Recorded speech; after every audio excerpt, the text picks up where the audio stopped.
అందరికీ నమస్కారం. రామలక్ష్మి కథల ఛానల్‌కి స్వాగతం.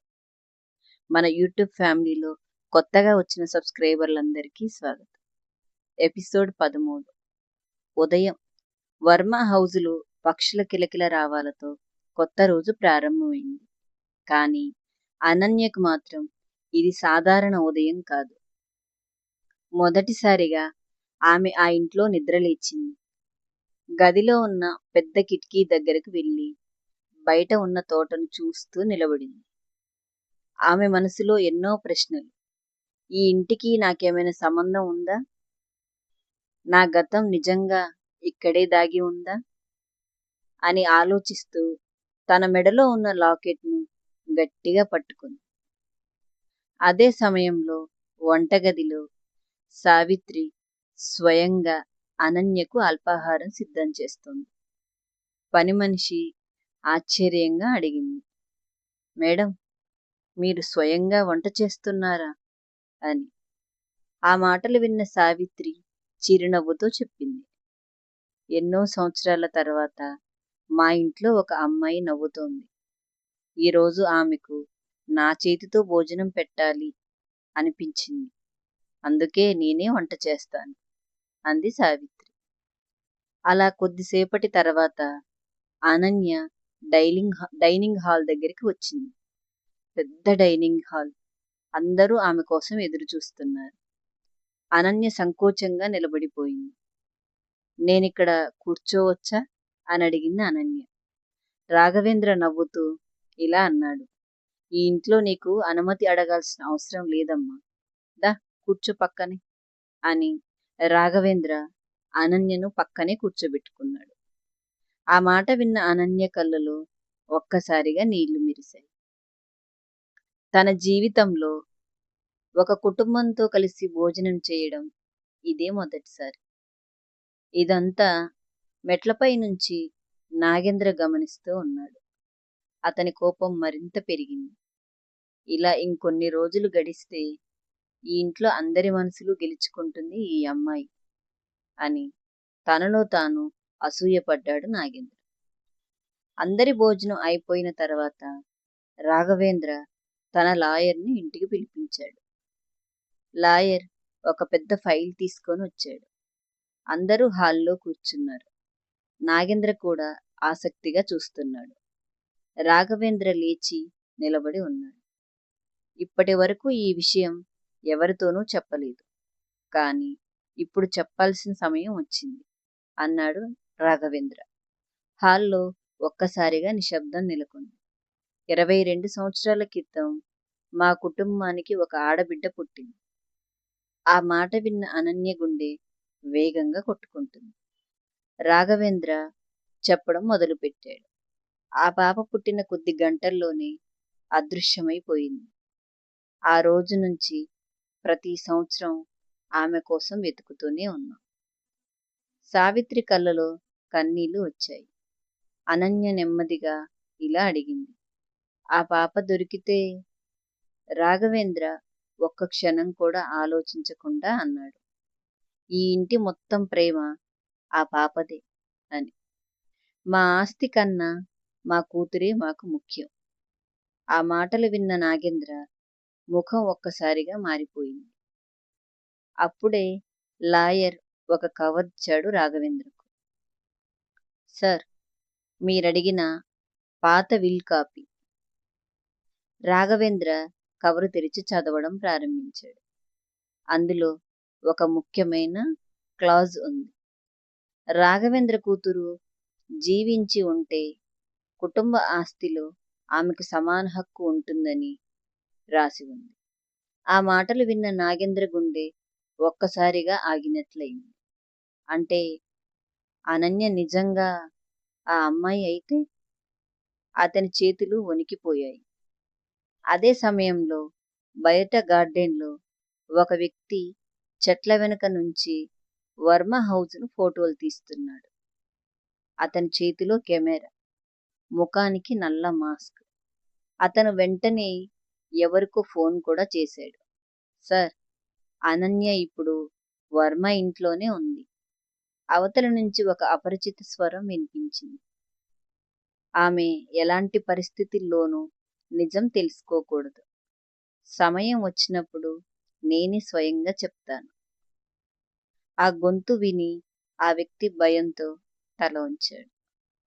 ఇంట్లో అనన్య ఒంటరిగా బాల్కనీలో నిలబడి ఉంది.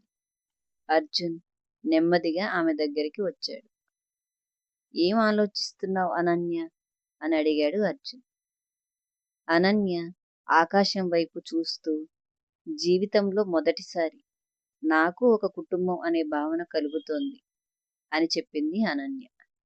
అర్జున్ చిరునవ్వుతో ఇలా అన్నాడు, కొన్ని బంధాలు రక్తంతో కాదు, మనసుతో ఏర్పడతాయి. అనన్య అతని మాటలు విని మౌనంగా నవ్వుకుంది. అదే సమయంలో దూరంగా నిలబడి నాగేంద్ర వాళ్ళిద్దరినీ చూస్తున్నాడు.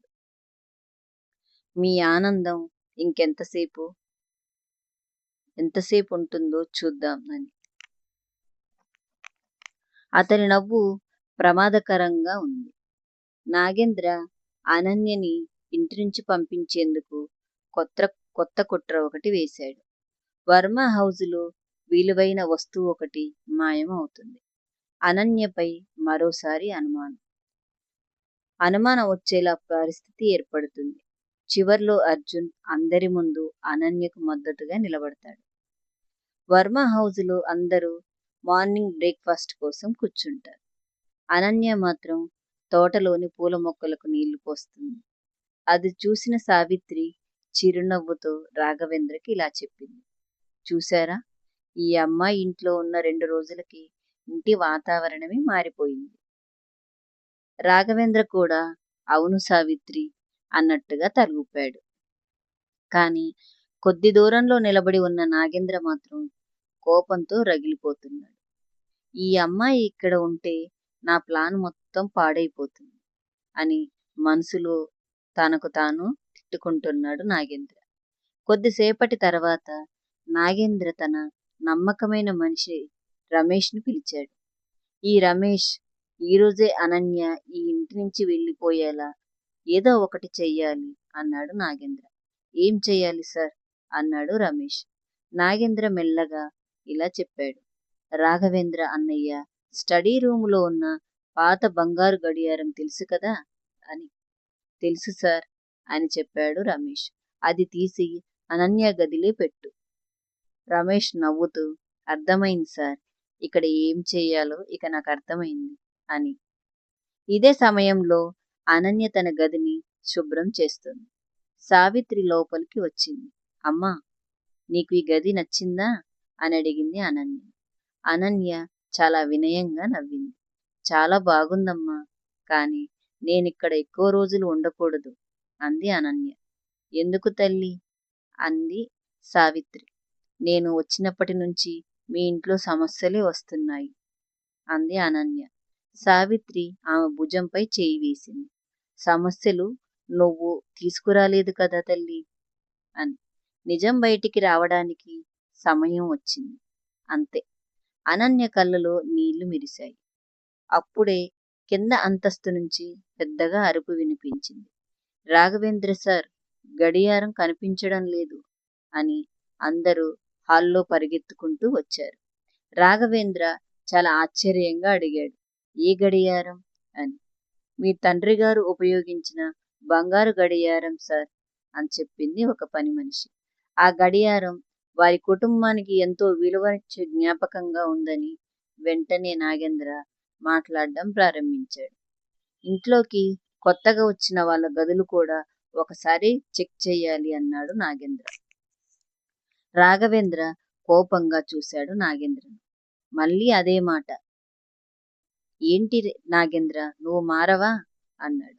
అన్నయ్య, ఇది కుటుంబానికి సంబంధించిన విషయం కదా అని. అంతలో రమేష్ ముందుకు వచ్చాడు. సార్, అందరి గదులు చూడాలంటే ముందు అనన్య మేడం గది కూడా చూడాలి కదా అన్నాడు రమేష్. అనన్య బాధగా తల వంచింది.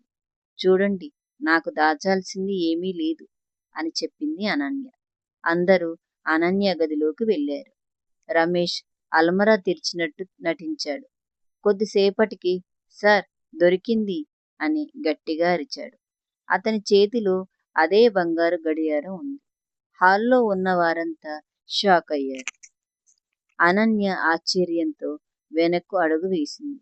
లేదు, ఇది నా గదిలోకి ఎలా వచ్చిందో నాకు తెలియదు. ఎవరో తీసుకొచ్చి దీన్ని ఇక్కడ పెట్టారు అని చెప్పింది అనన్య. ఆ మాటలు విన్న నాగేంద్ర గంభీరంగా అన్నాడు. ఇప్పుడు కూడా నీకు ఏమీ తెలియదని చెబుతావా అని. అనన్య కళ్ళలో కన్నీళ్లు వచ్చాయి. నేను నిజంగా ఏమీ చెయ్యలేదు.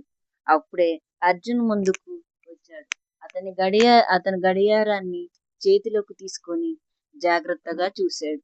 తర్వాత రమేష్ వైపు తిరిగి ప్రశాంతంగా అడిగాడు. రమేష్, నువ్వు ఈ గది లోపలికి ఎప్పుడు వచ్చావు అని. రమేష్ తడబడిపోయాడు. నేను ఇప్పుడే సార్ అని చెప్పాడు. అబద్ధం. అందరూ అర్జున్ వైపు చూశారు. అర్జున్ గడియారం వెనక భాగం చూపించాడు.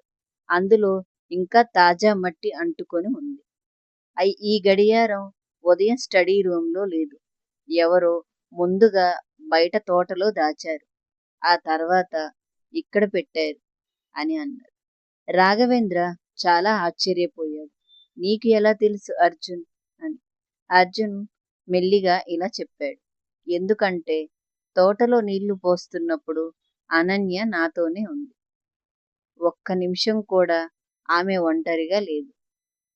అప్పుడు స్టడీ రూంలోకెళ్ళి ఆ బంగారు గడియారం ఎలా తేగలదు అనన్య అని అడిగాడు అర్జున్. హాల్లో అందరూ ఒక్కసారిగా నిశ్శబ్దంగా ఉండిపోయారు. రమేష్ ముఖం పాలిపోయింది.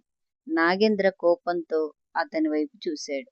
కానీ ఏమీ మాట్లాడలేకపోయాడు నాగేంద్ర. రాఘవేంద్ర గంభీరంగా ప్రకటించాడు. ఇప్పటి నుంచి ఈ ఇంట్లో ఎవరు అనన్యను అనుమానించకూడదు. నిజమైన దొంగను నేను స్వయంగా కనిపెడతాను అన్నాడు రాఘవేంద్ర. అనన్య కళ్ళలో కృతజ్ఞత కనిపించింది. ఆమె మొదటిసారిగా ఈ ఇంట్లో తనను నమ్మే మనుషులు బలంగా ఉన్నారని తను నమ్మింది.